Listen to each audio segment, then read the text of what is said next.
हरतालिकेची कथा. एके दिवशी ईश्वर पार्वती कैलास पर्वतावर बसली होती. पार्वतीने शंकराला विचारलं, महाराज, सर्व व्रतात चांगलं व्रत कोणतं? श्रम थोडे आणि फळ पुष्कळ असं एखादं व्रत असलं तर मला सांगा, आणि मी कोणत्या पुण्याईनं आपल्या पदरी पडले हेही मला सांगा. तेव्हा शंकर म्हणाले, जसा नक्षत्रात चंद्र श्रेष्ठ, ग्रहात सूर्य श्रेष्ठ, 4 वर्णात ब्राह्मण श्रेष्ठ, देवात विष्णू श्रेष्ठ, ग्रहात सूर्य श्रेष्ठ, 4 वर्णात ब्राह्मण श्रेष्ठ, देवात विष्णू श्रेष्ठ, नद्यात गंगा श्रेष्ठ, त्याप्रमाणे हरतालिका हे व्रत सर्वात श्रेष्ठ आहे. ते तुला सांगतो. तेच तू पूर्वजन्मी हिमालय पर्वतावर केलंस आणि त्याच पुण्यानं तू मला प्राप्त झालीस. ते एक. हे व्रत भाद्रपद महिन्यातला पहिल्या तृतीयेला करावं. ते पूर्वी तू केलंस ते मी तुला आता सांगतो. तू लहानपणी मी तुला प्राप्त व्हावं म्हणून मोठं तप केलंस. 64 वर्षे तर झाडाची पिळलेली पानं खाऊन होतीस. थंडी, पाऊस, ऊन ही तिन्ही दुःख सहन केलीस. हे तुझे श्रम पाहून तुझ्या बापाला फार दुःख झालं आणि अशी कन्या कोणास द्यावी अशी त्याला चिंता पडली. इतक्यात तिथं नारद मुनी आले. हिमालयानं त्याची पूजा व येण्याचं कारण विचारलं. तेव्हा नारद म्हणाले, तुझी कन्या उपवर झाली आहे. ती विष्णूला द्यावी. तो तिच्या योग्य नवरा आहे. त्यांनीच मला तुझकडे मागणी करण्यास पाठविलं आहे. म्हणून इथं मी आलो आहे. हिमालयाला मोठा आनंद झाला. त्याने ही गोष्ट कबूल केली. नंतर नारद तेथून निघून विष्णूकडे आले. त्यांना ही हकीकत कळविली व आपण निघून दुसरीकडे गेले. नारद गेल्यावर तुझ्या बापानं ती गोष्ट तुला सांगितली. ती गोष्ट तुला रुचली नाही. तू रागावलीस. असं पाहून तुझ्या सखीनं रागावण्याचं कारण विचारलं.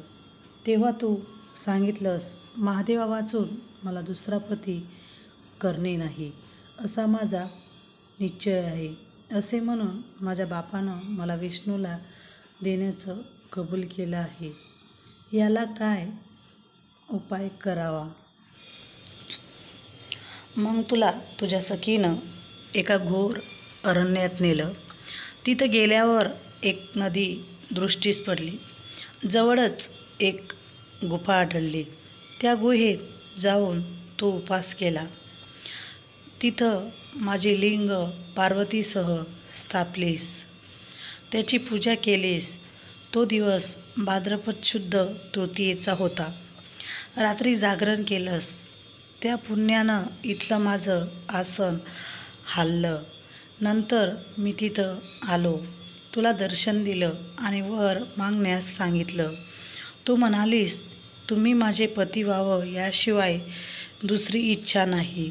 नंतर ती गोष्ट मी मान्य केली व गुप्त झालो. पुढं दुसऱ्या दिवशी ती व्रतपूजा तू विसर्जन केलीस. मैत्रिणीसह त्याचं पारण केलंस. इतक्यात तुझा बाप तिथे आला. त्यानं तुला इकडे पळून येण्याचं कारण विचारलं. मग तू इथं झालेली हकीकत त्याला सांगलीस. पुढं त्यानं तुला मला देण्याचं वचन दिलं. तुला घेऊन घरी गेला. मग काही दिवसांनी चांगला मुहूर्त पाहून मला अर्पण केलं. अशी या व्रतानं तुझी इच्छा पूर्ण झाली. याला हरतालिका व्रत असं म्हणतात. याचा विधी असा आहे, ज्या ठिकाणी हे व्रत करायचं असेल त्या ठिकाणी तोरण बांधावं. केळीचे खांब लावून ते स्थळ सुशोभित करावं. पुढं रांगोळी घालून पार्वतीसह महादेवाचं लिंग स्थापन करावं. षोडोपचारे त्याची पूजा करावी. मनोभावे त्याची प्रार्थना करावी. नंतर ही कहाणी करावी व रात्री जागरण करावं. या व्रतात पाणी पापापासून मुक्त होतो. 7 जन्माचं घातक नाहीसं होतं. राज्य मिळतं. स्त्रियांचं सौभाग्य वाढतं. या दिवशी बायकांनी जर काही खाल्लं तर त्या जन्मवंद्या विधवा होतात. दारिद्र्य येतं व पुत्रशोक होतो. कहाणी केल्यावर सुवासिनींना यथाशक्ती वाण द्यावं. दुसरे दिवशी उत्तरपूजा करावी आणि व्रताचं विसर्जन करावं. ही साठा उत्तराची कहाणी. 5 उत्तरी देव ब्राह्मणाचे दारी, गायीचे मोठी पिंपळाच्या पारी, सुफळ संपूर्णतः. मित्रांनो, अशी होती ही हरतालिकेची कथा. तुम्हाला ही कथा कशी वाटली मला कमेंटमध्ये कळवा आणि आपल्या चॅनलवर नवीन असल्यास लाईक करा, शेअर करा आणि सबस्क्राईब करायला विसरू नका. श्री स्वामी समर्थ.